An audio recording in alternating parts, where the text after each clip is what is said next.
some of what's been said here kind of racist. Your white opinion of racism doesn't Racism really. I'm cool with it. That's a little bit racist. Latest installment of Real Conversations, Change My Mind. The full unedited interview will be coming up soon. I know that's why you tune in. These are our segments where we have full, unedited, uncut interviews, usually involving a topic that's somewhat controversial, just to prove that you can have conversations with people. And sometimes minds can be changed, and sometimes you can part ways. And sometimes just nothing productive happens. Sometimes nothing productive happens. And today's a little bit different because this comes from when we were at TCU. We were doing the male privilege is a myth, which turned into a meme, changed my mind. And then I sat down with a couple of people. There were very few people willing to have a conversation that day. It was one of our less productive change my mind days.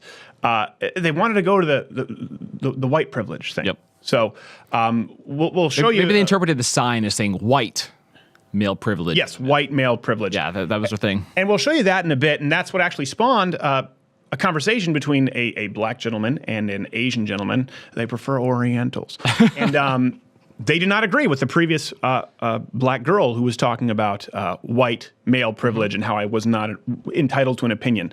So we'll get to that in a bit. Sounds like she was trying to speak on behalf of all black Americans. Yeah, exactly. And this black guy said, like, I don't agree with that. And so he came up and he spoke and he sat down. They talked about cultural differences with this. You'll see this Asian gentleman there. And it was really fun. This is not really an argument. And actually, I think the black guy was a fan. So full disclosure. So it's not what you're used to. But I just thought it was something really cool. It was an organic conversation that warranted a watch. And I will say this, with the Real Conversations That Changed My Mind segments, we've been very happy overall with, what would you say, 70% positive, maybe? I'd say probably more than that. It's pretty rare. I mean, I think even if you have to be a pretty hateful little booger to find this to be like an evil. Well, yeah. I mean, there were a couple of those. Video. There was like the guy, the white male privilege guy. Frustrated. SMU, they tried to run us out in a rail, which is why we're going back to perform on March 22nd. And the feminists said it was male privilege-y. Yes, so you do it in the first place. But at SMU, they got pretty mad. So that was one where there were a few. They were pretty upset, and that's why we're going back in the 22nd. So book now. I would say 70%. I'm trying to be generous. 70% have been positive, and 30% have been somewhat hostile. And I will tell you this, though, any success that we've had with this segment, when we first started doing it, we said, you know what, if there's any success with this at all, if we're able to actually keep it civil and actually have the kind of conversation we want to have with people, the kind of conversation that we've always had off air with new people. Yep. Sometimes new hires, or sometimes when people show up to live shows, we'll sit and we'll talk to people for a long time. Sometimes it's even just in an Uber ride or a taxi ride. Exactly. Around. So if there were any level of success with this series, we would have been happy. Let alone to see how much it's been embraced by people out there, because that doesn't really happen. In the age of the clickbait title and everyone wanting to talk about controversy and Antifa, and obviously that's reality. You have to deal in reality, but you can also have these kinds of conversations that are very productive.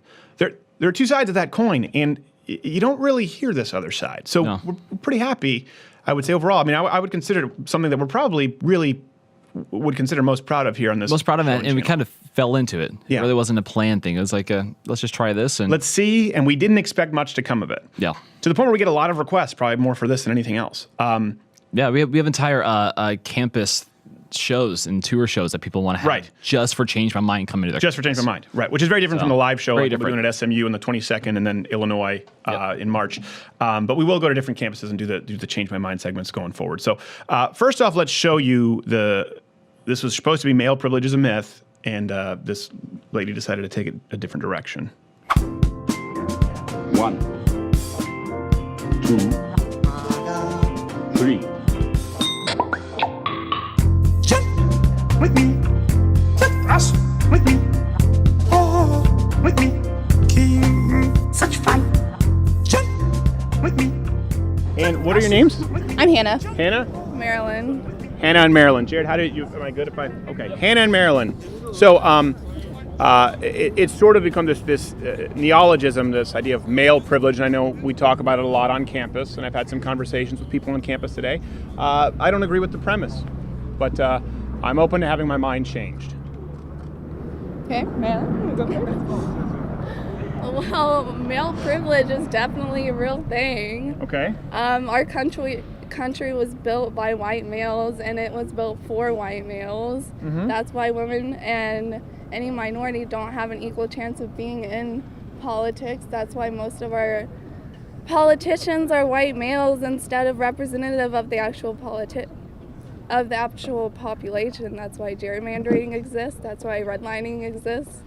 White privilege and white male privilege and male privilege is a real thing. Okay, so I want to make sure I have this clear. Do you agree with what? Yeah, Okay. I absolutely agree. Okay, sorry. So I'm trying to and balance this with the both of you. Hope you forgive me if I'm not perfect. So, you believe that this country was founded by white males exclusively? For I don't white- believe it was. I know it is. Okay, you know it. So, what would you use to substantiate that? A lot of white males obviously came here because Western civilization. People came from Europe. A lot of white males, but that it was founded exclusively for white males. That's what you said. Yeah. How do you? Male-dominated society. But that doesn't imply that doesn't necessarily equate to design. The Constitution originally didn't mention women or black people or anything or minorities or anything. It only mentioned white men. It didn't specifically say white, but it said men. They didn't give any minorities the right to anything. We had to fight for that right. Who's we? The minorities, women had to, people of color had to, everyone had to, except for white males. I'm sorry, I'm confused. So you're saying that the Constitution, first off, mentioned only white men? I would say It didn't say white men. It said men. Mankind, men. Yeah, this was a yes. term. Again, this is just sort of a colloquialism. Men. The rights were extended to women. You're aware, right? They weren't extended to women. Women had to fight for their rights. No, women never had to fight for the freedom of What? speech or Second Amendment. Well, what do you mean women didn't have to fight for these rights? They literally had marching. Women were hurt for this, like For the First Amendment and Second Amendment, women didn't have for the the right right to to exercise it? vote, for the right to not be treated as property. Okay, so that's interesting that you bring up the right to vote. So you say we fought for it, everyone except for white men. No, some white men did, but Some it was white men. mostly women. So it was and mostly honestly, women and minorities. It was mostly white women at first who didn't include black women. Okay, so who do you believe procured the right for women to vote? Women fighting for it. Really? Yeah, white men wouldn't have gave it to women if they didn't fight for it. So you believe a majority of women you believe were suffragettes, fought for the right to vote? I don't know if it was a majority, but I know women did, and we wouldn't have it if those women hadn't stood up for it. Okay, well, because it seems like we're going through a historical timeline. Historically, that's actually not accurate. The majority of women... Historically, that is accurate. So women actually, the majority of women didn't want the right to vote. It was men who I gave them the told right you, to vote. I didn't know if it was the majority, but it wouldn't have happened if women Okay. haven't stood up in Well- the suffragist movement and fought Well, the for reason it. I bring that up is because you said women and minorities fought for that right, not white Yes. men. When the fact is women actually, as a majority, didn't fight for that right. Many of them fought against it. White men fought for that and were the ones who signed that into law.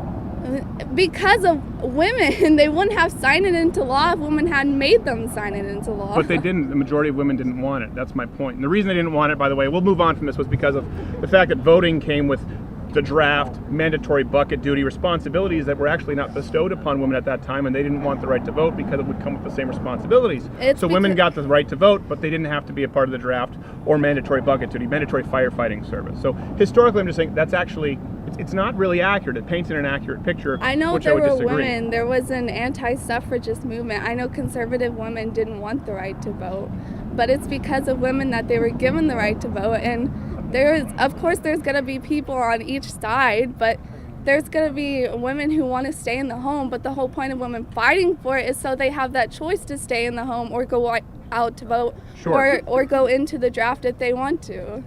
Well, I don't think respectfully, you fundamentally have a misunderstanding of the draft. It's No, not, go into not war, not the voluntary. draft. I don't believe in drafting anyone at all. I don't believe at you the should time, it fight was for a a part war of that voting. you But shouldn't. at a time, it was a part of voting. That's my point. My only point here is you said it was a society designed by white men exclusively for Yes. white men, and gave some examples which weren't accurate. So let me bring us to today. What rights are afforded in 2018 to men exclusively that aren't afforded to women? It's- And I would like both of you to answer, because I don't want you to just sit there and feel like I don't want to cut you out of this. No, I think Marilyn's explaining it really well. I just don't think you're understanding her side and how Okay. she's saying that it was a two-sided thing. So there are women who want to stay at home and live that life, and there are women who wanted the right to vote, to have their voice heard and their representation. Sure. And I think you want to focus on the conservative side that want to stay at home, and she's trying to say, No, not at well, all. they got the option to stay at home because other women were fighting for their right to vote. No, that's not what I was presenting from my side at all. Yes, it was. No, let me clarify one more time then, okay? And I want to make it really clear, not only for you, for anyone watching.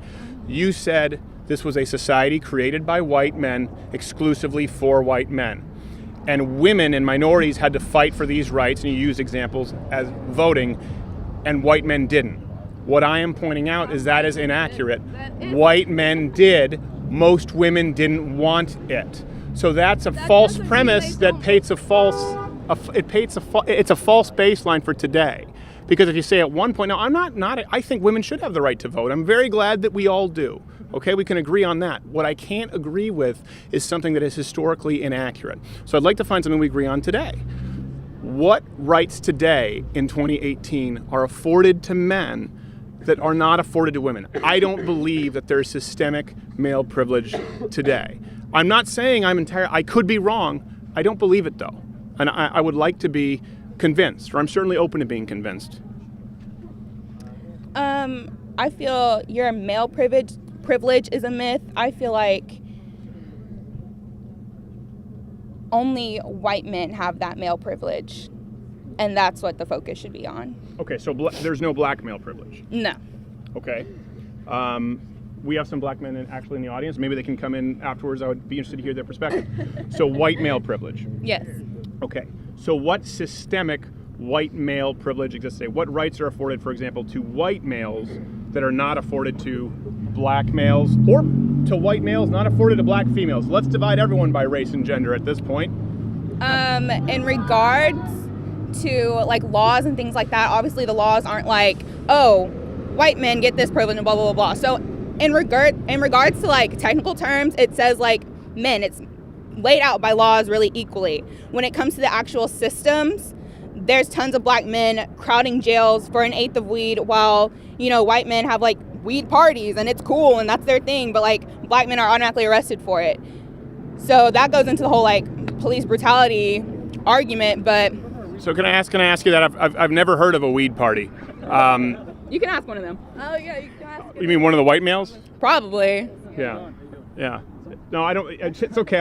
We'll have someone come in afterwards and they can explain to me a weed party. So, no, genuinely, this is not me being a smart. Kind of parties fraternity brothers throw. I'm sure they do, but the premise was the idea, right, that black men are in prison for an eighth of weed. Do you have any statistical data to prove that black men with nothing more than an eighth of weed go to prison? I couldn't give you the exact statistics, but there's several accounts of it, and it's not unknown. It's pretty much common sense that blacks are way easily more arrested than white men. Well, apparently it's also been common sense that the majority of women were pushing for the right to vote and that white men didn't support them. So we're trying to deconstruct some of these ideas that people maybe assume are common sense but are factually inaccurate. Now, the truth is men as a whole are much more likely to be incarcerated than women. Men as a whole, even white men, get far more harsh sentencing for the same crime as women. White men are shooting up schools, so I think they should have a harsher punishment. Well, hold on a second. I mean, hold on, but hold on a second. But black men are shooting each other in record numbers as well. That's not really relevant to the point. You were asking for the facts, and they're right here. Let me see. Here's the facts. Okay, so hold on one second.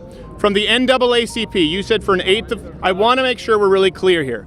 You said white men are having weed parties, and a black man with an eighth of weed will be incarcerated in a federal prison. So what I have here is your source from the NAACP. I mean, there's multiple. From the NAACP, in 2014, African Americans constituted 2.3 million, or 34%, 64% of the correctional population. Okay, African Americans are incarcerated at more than 5 times the rate of whites. Now, nothing here at all involves behaviors or crimes committed. I'm trying to look for anything in here that relates to black people being sentenced simply for an eighth of weed. So this is from the NAACP. That would be as biased of a source as you could use. But I don't see it. I don't see it. Show me, I would like to see I would be very open to hearing the statistical reality. I'm not trying to be confrontational. I would like to hear that stat. I think it's horrible. I don't think anyone should be arrested for an eighth of weed or put in jail. I think we can agree on that, right? No, I agree. Whether they're white or black. Yeah. I don't think white people should be shooting up schools, whether they're white or black. Yeah. Well, I definitely agree. Obviously, welcome to listen to whatever's happening over here and continue to do that. But we're going to have a conversation over here about campus climate, sexual assault, and... Why don't you come talk? Why don't you come talk? More than welcome. Got to it. it. I'm just saying that we're going to be over here. Great, thank you. I'll come over and talk with you guys too. This is where it counts. Okay, so let's assume that will.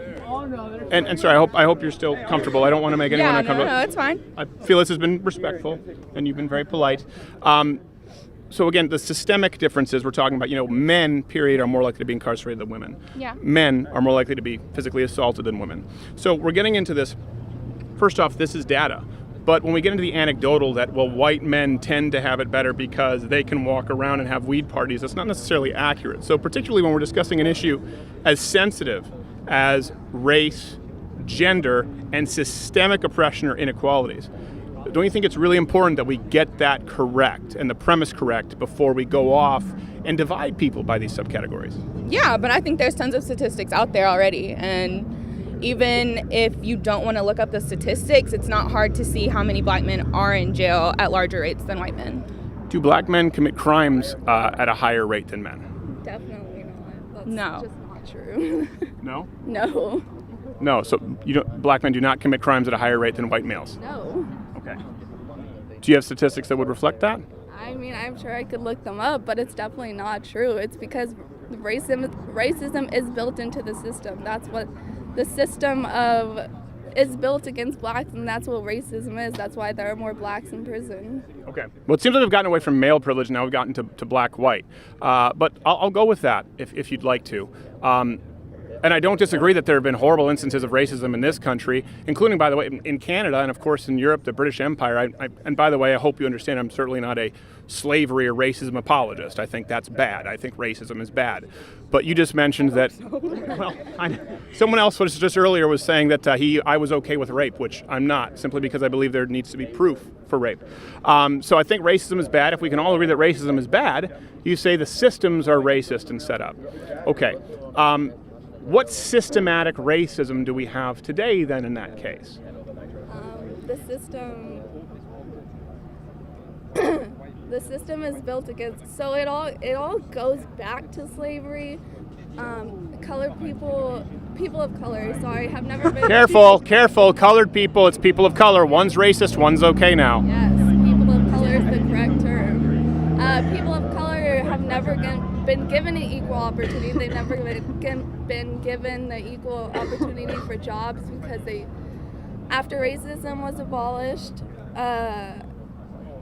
came segregation and then Jim Crow and separate but equal. So people of color have never been given the same opportunity as white people, which is why it's been built into the system. In 2018, do you believe that's true? Yes, it's still. Can I ask you? Can I ask you a question?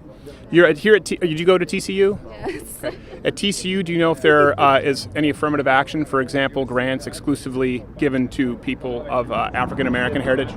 I'm not sure if we have in place affirmative action, but I know we do have the chancellor's, what is it called? The community scholars? Community scholars, yeah, which is put in place to help get minorities into college. Right. So so there are grants and scholarships. I think we would agree across this country for minorities. Yeah. And those wouldn't have to exist if it wasn't the system. But will we if not the say system that's was equal? Then those scholarships wouldn't exist, which is why we have to have those scholarships. so? I just want to make sure that I understand these scholarships correctly because I don't attend the school. So these are, you said it's the community grant for is that what it's called? Community scholar. Community scholar, and this is exclusively for minorities to try and get them on It's campus. not exclusively for minorities. There is. It's majority minorities, but you can be any race Yeah. and get this scholarship. Yeah. Okay, so this is something specifically to the school, Yeah. To Mostly if you come from a lower economic standpoint. from a lower economic standpoint. Okay, are there or are there not grants, for example, or laws in place, we know affirmative action, that would be granted exclusively toward minorities? It seems in this case this one may not, but are you aware that those exist on campus? Yes. Okay. So when you say minority, that would be excluding people who are not minorities for this grant or scholarship, correct? Yes. Is that discriminatory? No, because it's fighting against the system of racism. Well, I'm not asking about the system of racism. I'm asking is, by definition, is that discriminating against groups of people for this grant? No. What is the definition of the word discrimination? Let me look it up. Okay. I would venture it would be something along the lines of discerning or excluding certain parameters or qualities from a given opportunity. Unjust or prejudicial treatment of different categories of people or things, especially on the grounds of race, age, or sex. Okay. So excluding people based on race. It says unjust or prejudicial. This is from Merriam-Webster. It's from. Okay. Here, I appreciate it. So the point is there's discrimination occurring there. Is there anything like that for white students? Unjust. That's not unjust because it's making it equal for minorities. It's making it equal. Yes, because they don't have an equal chance in our society. How do they not have an equal chance to get to TCU? What do you think? We're trying to explain to you right now. What have we been talking about this whole time? Well, I'm looking at several black people here who've made it to TCU. Several black people? I'm looking at a sea of white. I don't know what you're looking at. I guess you're a figment of our imagination. Well, hold on a second. Hold on a second. Sorry, you're Asian, so I guess you don't count because there are too many of you on campus. I'm saying I'm looking at many. There's a guy biracial right here. No, listen, there have been people coming in and out. The point is, many of these people disagree.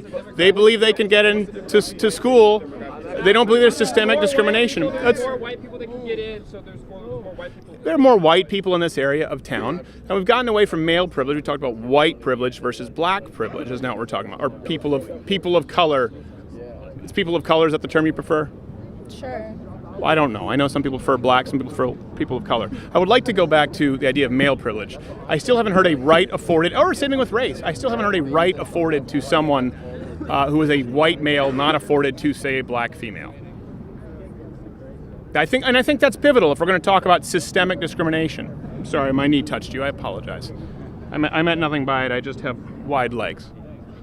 But we don't agree that that's pivotal. If we're going to say there is systemic discrimination that needs to be rectified, we would need to be able to find in 2018 at least one example of systemic discrimination. Okay.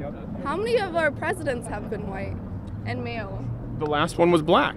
One out Yeah. of 45. One out of 45. And I would argue he was terrible. I would definitely not argue that. I'd argue Obama was one of our best presidents. Okay. That's fine. And isn't it wonderful you can have that opinion, right?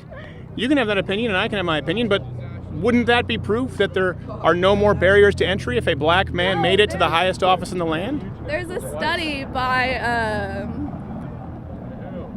I forget what his name is. Relax. Does she seem nervous? Is that No, him. He needs to relax. Oh, he needs to relax. What did he do? I mean, she's trying to get her point across. He just needs to let her say it, and Relax. it'll be fine. There's lots of countries where they elected one minority president and then went all the way back to electing all white presidents. They say they're Careful, because you're treading on some ground that could make you sound very racist here, and I don't think you're aware of it. Maryland's not going to come across racist. Some of what's been said here kind of racist. Your white Well, opinion of excuse me. racism doesn't racism really is a system. compare. That's kind of that's a little that's I'm cool with it. That's a little bit racist. Okay, I just want to get out here that reverse racism isn't real. I know you're all gonna yell at me. No, I didn't. No. Listen, I would never use the word reverse racism. Saying your white opinion racism doesn't matter is not reverse racism at all. No, It's not that it racism. doesn't matter. It's just it doesn't compare. Okay, how so? Like How you're would my trying to opinion tell be- her what she's saying is racist. That's No, like I said it could come across racist saying they never vote in another black president again. How people don't ever vote back. You know, that could come across as racist. How? Because of such a poor performance from a black president would be the No, implication. it But his wasn't. poor I don't think performance you're is like racist. your I opinion. don't exactly. It is my opinion, and it was the opinion of many, many millions of Americans who voted in an old white guy, unfortunately, over a woman. Sorry, maybe we'll have a female president next go around. I'd gladly vote for a female president. I actually was a Carly Fiorina guy. I really liked her. I think she would have made a fantastic president. But I do find it interesting right here where you just said that your white opinion isn't comparable. I don't. The word comparable is interesting to me. Why would you use that choice of words? Because what is your understanding of racism in comparison to somebody who's a person of color? We're both human beings with opinions on an issue. Yeah, but you play into the system and we're trying to fight against it. So why would How would you know that I play into this? How do I play into the system? you're a conservative Republican? Like you You don't know anything about me. You're sitting here saying that male privilege is a myth Yeah. and that rape culture isn't a problem on U.S. campuses. And so you just said I am a part of a system which you just declared racist. You said I'm an active part in a racist system. That's a really terrible thing to say about somebody. Well, is it It's true. untrue? Yes. No. Then prove it. Well, you want me to prove? Okay, you want me to disprove your prejudicial statement based on my race? Let me give you my best shot. I'm actually a French Canadian, or an English Canadian who was raised in French Canada. Are you aware of the language police? No. Okay, so let me talk to you about a little bit about discrimination. We're actually not allowed to attend English schools. We're not allowed to open a restaurant with an English sign if there's an apostrophe S. They thought I was disabled until the 4th grade because I was forced to go to French schools and learn math, geography, and history in French by law, because if you are born in Quebec, you have to attend French schools. This comes from a theory they call pure laine, which means pure wool, pure European French blood wool. And so this is actually something, it's enforced by the language police. Where I grew up, they thought I was learning disabled as an English Canadian, being forced to go to public Catholic schools at a Protestant English-speaking Canadian, and they thought I was learning disabled until the 4th grade. I lived in an 82 Datsun for several months as I tried to make something of myself and dropped out of college and moved to the United States when I was 18 years old. So I certainly wouldn't say that I'm someone who's been raised in the lap of white American Republican privilege. By the way, there are no Republicans in Quebec. There are only liberals and liberal separatists. None of what you said had to do with racism or anything. It had to at do with all. discrimination, with prejudice. Okay. I would say there's an English-speaking. But you're still a white man in this society, so you're good. Your privilege is safe. I would say this, and you're not going to like this, but I would say a white male, regardless of white, male, black, I would say white-speaking English Canadian living, being raised in French Canada, yes, would face much more systemic oppression than you here on college campus. Really? So it's easier being you, a white person in America, than me, a white person? No. Half-white person in America. You're half white person in America? No, I was talking about my upbringing because you said you're playing into the system. You're a white male conservative Republican. Yeah, I don't care about What if the I were background. what if I were a white male Democrat? What if I were a transgender Then I would hope that you Democrat? would be fighting the system. What system? And trying to We've said change the it. what system? The systematic racism What's in systematic America. racism? I just need one example of systematic Police racism. brutality. Okay, police brutality. No, listen, ignore them. We're just having a conversation. And the peanut gallery doesn't matter. Okay, it's okay. I'm not laughing at you. I'm not being disrespectful. No, I get don't it. associate me I with get them. I'm just saying I want to just keep it here so that it's not fair if there's a pile on, and I want everyone to take their turn. So I appreciate it.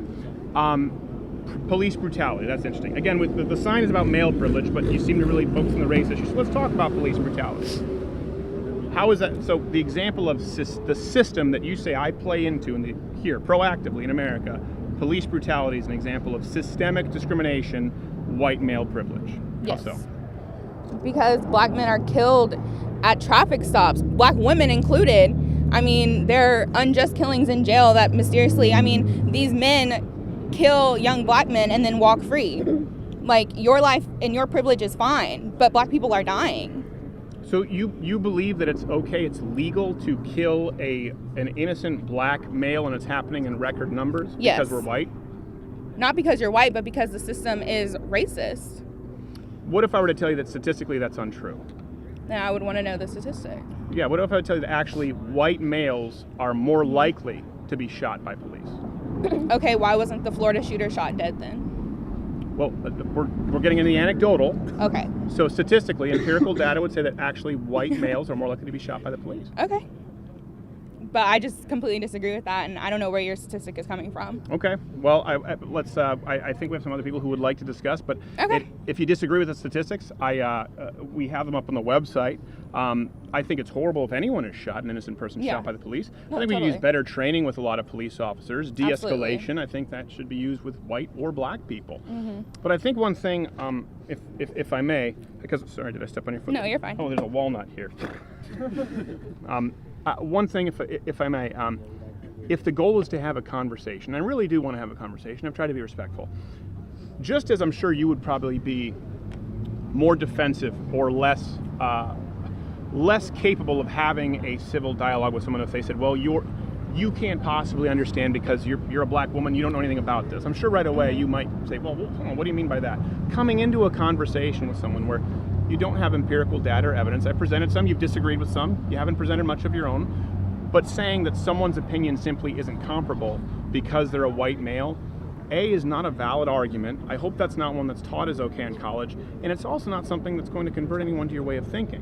You know, the idea is to change my mind. I will tell you, I appreciate you sitting down and doing it, but that is probably the least effective way to enter a conversation if you're looking to change someone's mind, to say you're wrong or you don't know because you're a white male.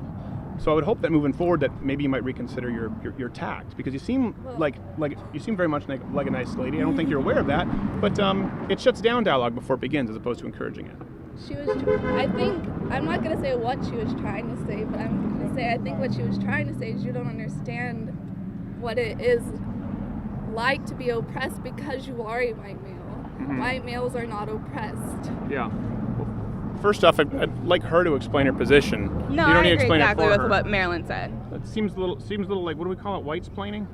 I told her, I said I think this is what she was trying to say. That's why I didn't say I think this is what she said. But do you not believe that she can articulate? I don't want her to feel as though she's being misrepresented. I'd I like her to don't. articulate her own thoughts. I feel totally fine. I agree with what Marilyn We're said, and that was friends. what I was We saying. know. Let me ask you this, because we've talked about data, we've talked about the facts, which you said you don't have in front of you, but let's not take my word for it. So you just said white men can't know what it's like to be oppressed. Do you believe that as an emphatic factual statement, that there are no white men in this country who could know what it's like to be oppressed, or maybe haven't had some hard breaks? They've had hard times, but they're definitely not oppressed. Okay, that's fair. I appreciate it. I would disagree. I think everyone has privilege in different facets, and I think on campus, I think women and people of minority people have privilege that the average white male here probably doesn't. What privileges do we have that they don't? Scholarships, grants, the ability to They shout have- people down, tell I them they don't argued- have a no, right no, to an no, no. opinion because No. they're a white male. No. I would never even dream of telling either of you that your No, opinion wait. isn't valid because Stop. you're a Stop. woman, Stop talking. you're black. Stop talking. No, that's not allowed. You're not allowed to tell me to stop talking. Sorry. If I were to do that, you'd say that that's white me male explain- privilege. let me So I appreciate it. The explain. conversation is kind of over. It's not going No, anywhere. it's not over, Thank you. actually. It's over. How are Thank we- you. How are we given scholarships that all these other people didn't have the right to get? We earned that. We were in the top of our class. That's how we earned those scholarships. We were smart. We were smarter than them. That's how we earned them. Well, then We what? weren't given it 'cause we're Then let's women just or 'cause great. we're minorities. I think everyone on here is on board with scholarships for the smartest people in any class. You just said that's Male, one way we have male, privilege. female, black or white. I don't think race or sex should even come into the equation. So good, we agree. We found common ground. Thank you very much. That's- Now, like you said, she just sort of, I guess, claimed the mantle of all black people, though. She was black-splaining. Yes, she was black-splaining, which I wouldn't know if she were because I'm white. If you're black-splaining, it's probably out of necessity. Sometimes I find myself going down a rabbit hole of the internet. You know, I know that there are some white Americans who are completely out of touch with black culture. Sometimes I go over to World Star Hip Hop. It's like a whole new world. I'm not gonna lie. It is. It's like it's one of those things you're like, this has been going on this entire time. This is Even when I'm not watching, this is still a thing. all right. Okay. I think I'll about never that. be out of touch. But this was really cool. A black guy and an Asian guy who were there. And one thing I will say too with the Change My Mind segments, we've talked about how the left is willing to just boom, shout out and yell a lot. And we'll go 3 hours sometimes, like 45 minutes, 2 hours. 3 hours is exaggerating. Call it 45 minutes, 2 hours, no one. And then one person sits down, and then liberal professors and students, you've seen it, they start yelling. Yep. In this instance, there were a couple of times where I was talking with them, those two girls there, and I don't know, I said something, I made some point, and someone chimed in who was on the right, you know, more conservative leaning, and I said, "Hey guys, listen, I don't want to do a pylon. Let's let them finish their thought."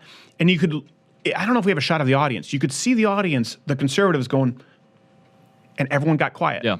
They didn't go, "Oh damn," and jump in. They all went, "Yeah, you know what? That's right. The whole purpose of this is two people having a conversation." And that to me, again, it was just something I thought, wow, this is really cool. People actually acknowledging, yeah, we don't want to be cowards. I think that is something that's kind of been an illuminating thing for me, is seeing in action, in play, this idea that the mob mentality of the left, where they kind of have to congregate together to Right. bully and overpower somebody else's voice to kind of shout someone else down.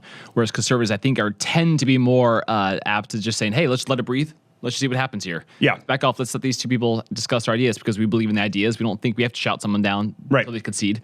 We just think, let's see the ideas play out. Yeah, and you see that a lot. We were obviously the teachers called the patriarchy. They called the police on us, even though we had permits. So this has happened. We've had permits, at SMU and at TCU, TCU. and we were in, I believe, in Vermont. And it doesn't matter sometimes. So that's why we have the permit. We're running out the big theater on March 22nd to do SMU, and it can try and run us out in the rails. We welcome it. But so that was pretty cool. And then this organic conversation was sort of, it spawned from basically a black guy saying, I don't agree.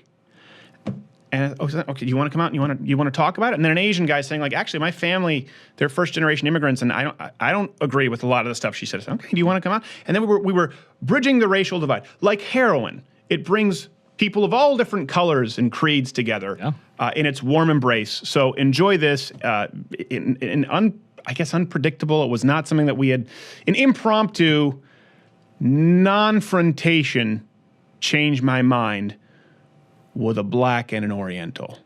Saying somebody stepped up and take their shot. Yeah. Oh. Shot at Ari. Oh, let me. You know what? Could you sit down for a second? Sure. Token black eye. I'm joking. What's your name, man? Sean. Sean. All right, Sean. So Sean, I find this. Do you agree with what was just stated there as a black male? No. Okay, you didn't even have to think about it. With what part do you disagree? Well, first off, the statistics about like black crime and police brutality overly affecting black males. I mean, we have to look at crime statistics. So yes, black males are overrepresented in prisons, but black males are also overrepresented in crime statistics. So black males are like what, like was it like 6% of the 6 or 7% of the population? Right. 6% of the population, because black females are 7% of the population. I think as total it's somewhere around 13. Yeah, total is 13. Yeah. Yeah. So I mean, if you take all that into account, then you have to consider, okay, so why are they overrepresented in crime? And the reason why, I mean, in my opinion, it's a lot of it is economic, a lot of it is cultural, a lot of it is the opportunities available in their areas, and people can make the argument that it's because of white oppression. I don't necessarily think it's because of white oppression. I think it has a lot to do with the welfare state. I think it has a lot to do with democratic policies and liberal policies, pushing agendas upon black people instead of giving them agency and allowing them to make their own decisions. She left. I was hoping that she would actually hear what you have to say here. Let me ask you, do you attend TCU? I do. How did you get in? I spent 9 years in the Air Force and got a scholarship, 4-hour scholarship. Thank you for your service. Appreciate it. And what are you studying? Psychology and philosophy, so I'm actually on the psychology on the liberal arts side, yeah. Well, listen, if you make less than a civil engineer, don't blame it on a white-black thing. You chose a degree that's kind of rough. I just want to enjoy my career, whatever it is. There you go. Well, listen, that sounds like something that would be, especially after 8 years in the Air Force? 9 years. 9 years. Jeez. Sorry, look, someone's like, 9. Yeah. Get it right. So you were in the Air Force, this is what got your scholarship. Do you believe that your path was more difficult to TCU exclusively because of your race?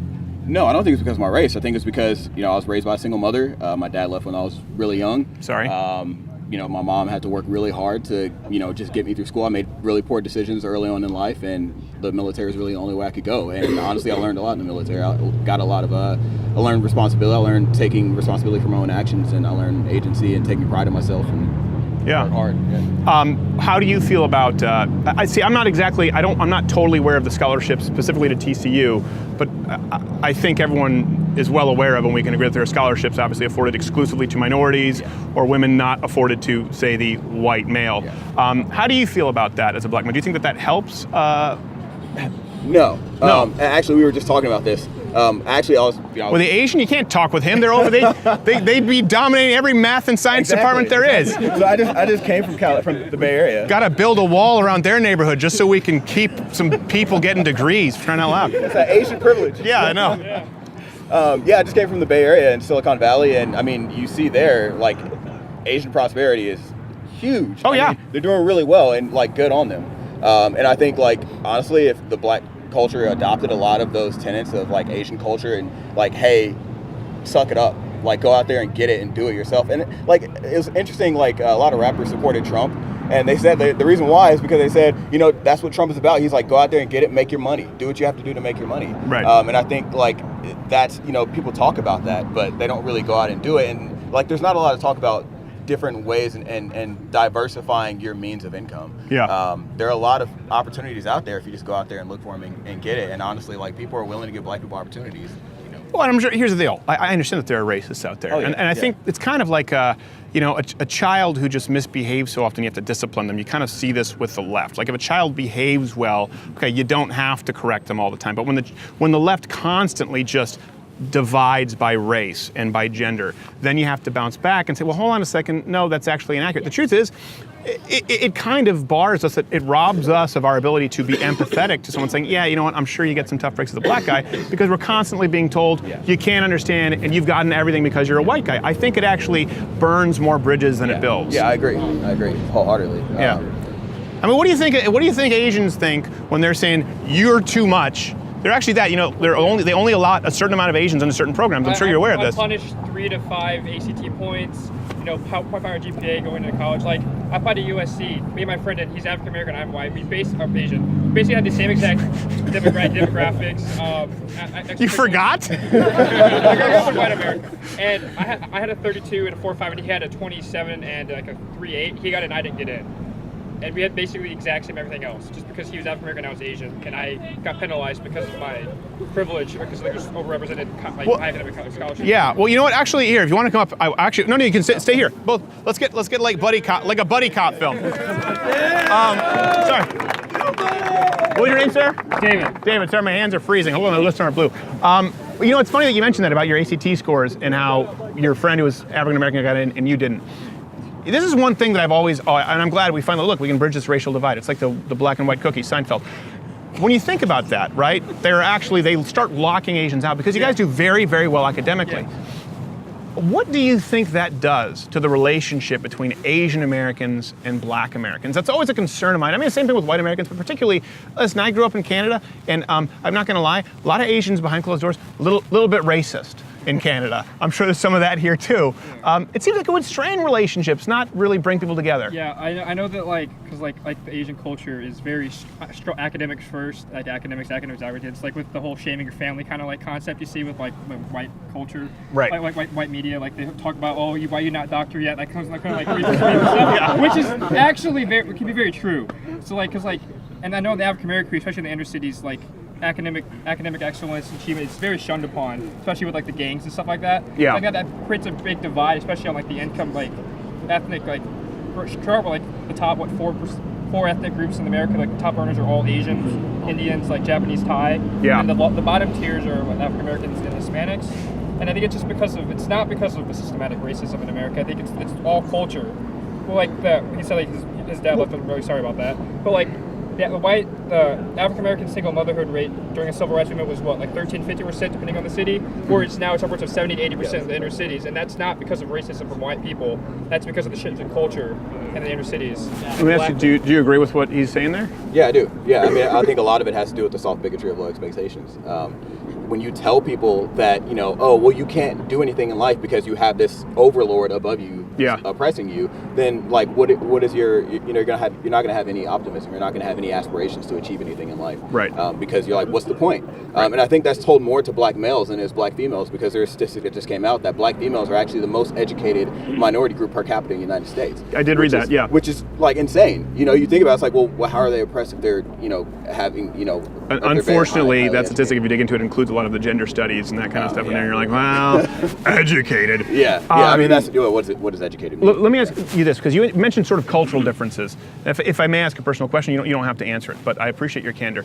You talked about sort of the culture of academics. There's also, there's an argument to be made that obviously, specifically like Chinese, the language is more mathematical, so you have more of an advantage there, right? And that's actually kind of true. Have you ever read The Tipping Point?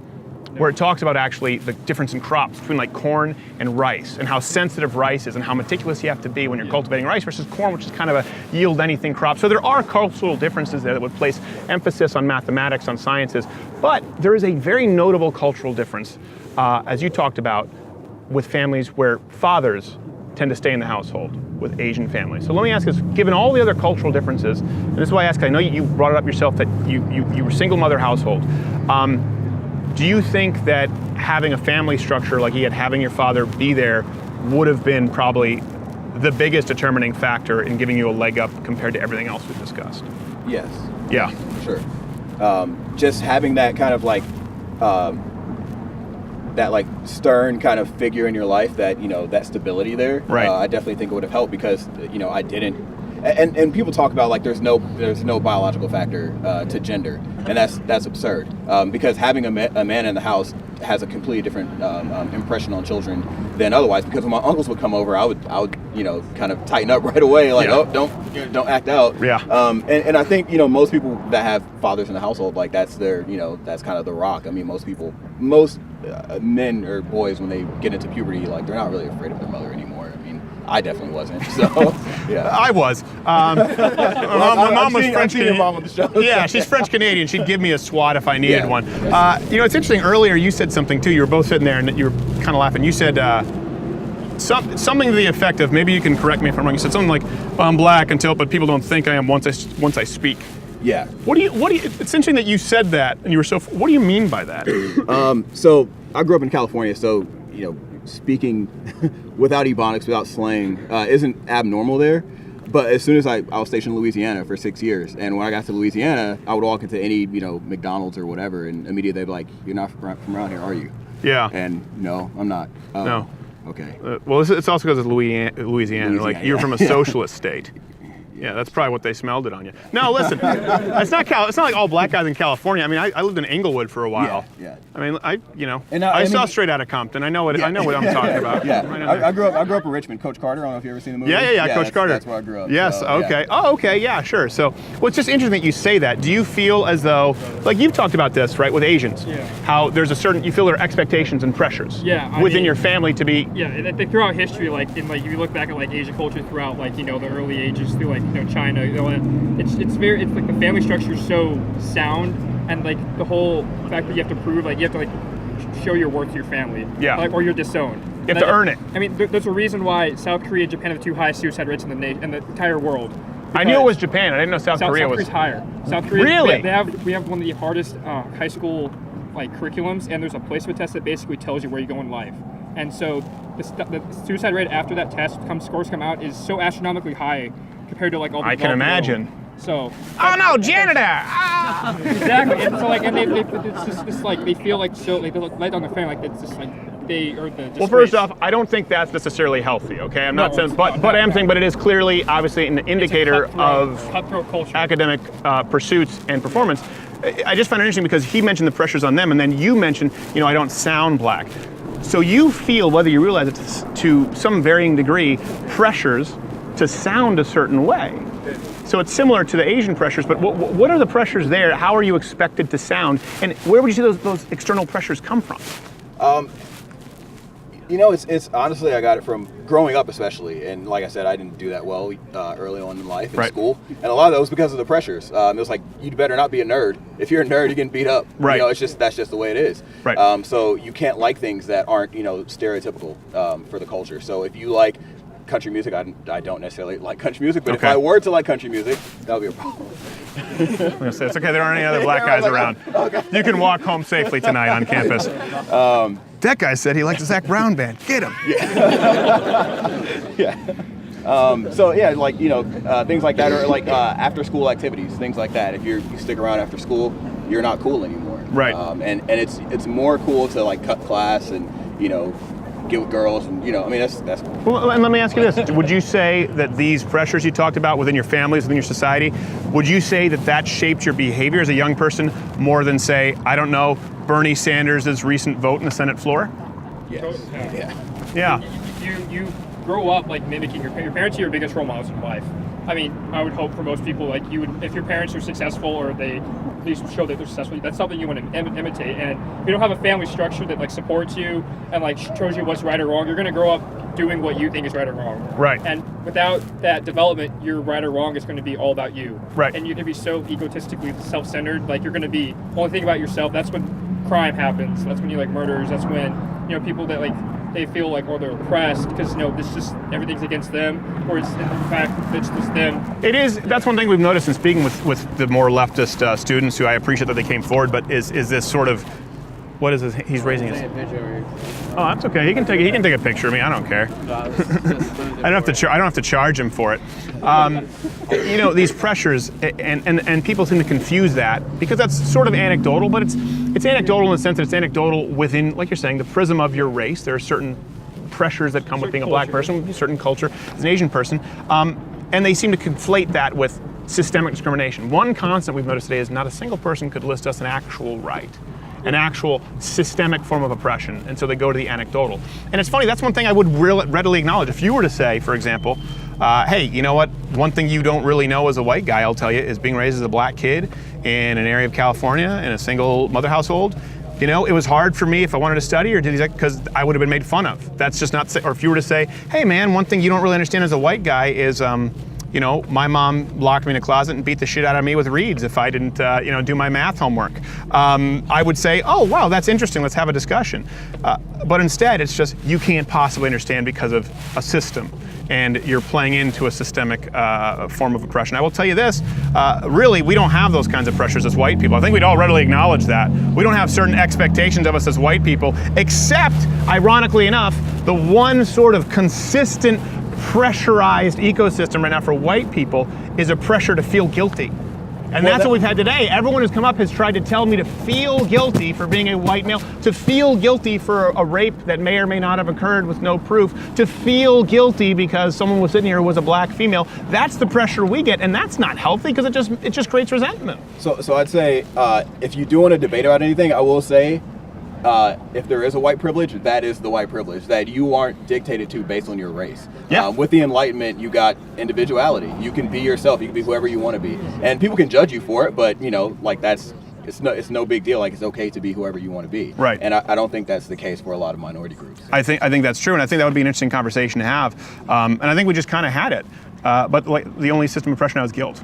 We're expected to feel guilty. Yeah. You're black people. If let's say you do really well for yourself, none of your black friends are gonna be like, man, you got that from a system of oppression. You just played into the system. They're like, if anything, they'll say now you owe the community, which is, you know, why you see a lot of rappers are like, I'm gonna move away from it. I don't want to give them money. Was it Ice Cube or Ice-T who moved back? And then he moved away 3 months later. He's like, you know, I went back and tried to help my community, but turns out my community really likes to steal my and he left. Yeah, so, all right, well listen, this is totally off topic from what we were doing, but I heard them speaking on your behalf as minorities, and man, I appreciate you guys sitting down and talking. This is awesome. Thank you, man. And thank you for your service. Thank you. Hey, did you enjoy this video? Here's the thing, you're here, this is the end of it, so we don't care because you already watched it, but if you really didn't like it and you want to justify it, leave a comment below telling us why you didn't like the video. And if you liked us, let us know, and subscribe to the channel, because that lets the overlords at YouTube know that, you know what? You're all right.